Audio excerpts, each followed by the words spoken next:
Main topic has been air quality throughout this week, and we are still tracking those trends for you going into the next few days. Farther downstate into tomorrow, air quality alerts now not in play. Still going to be in play as you go a little bit farther north, especially throughout the Upper Peninsula, but big reason why we're seeing some slight improvements over the next few days. We touched on this yesterday.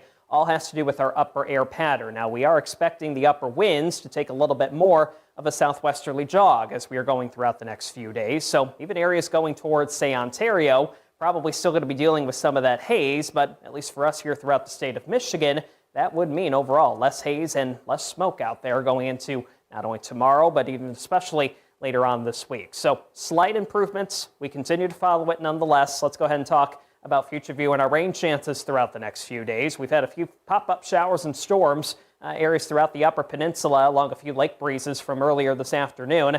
That's really been the extent of the rain, and once we lose the daytime heating going past midnight tonight, things still looking mostly dry and mostly clear. Watch out for some patchy fog as we are starting off tomorrow morning as well, if you're out and about early on for your Wednesday, but still getting throughout most of the morning hours, looking dry as we get into the afternoon. A little bit more instability we'll have to play with into the atmosphere. Could give us what we'll call popcorn-style chances for a shower, maybe even a rumble of thunder by the time we get into the afternoon and evening. Notice right here some of the newer data suggesting just a few glimpses of green on the map towards this time tomorrow.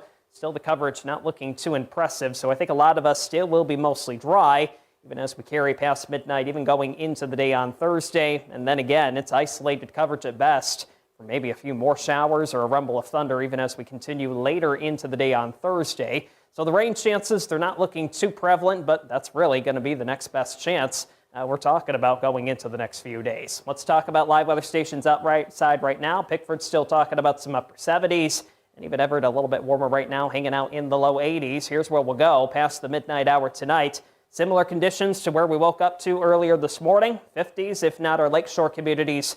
Still talking about some more low 60s starting off your Wednesday. It's a pop-up style chance into the afternoon, evening. Still talking about more 80s as we are getting into the afternoon.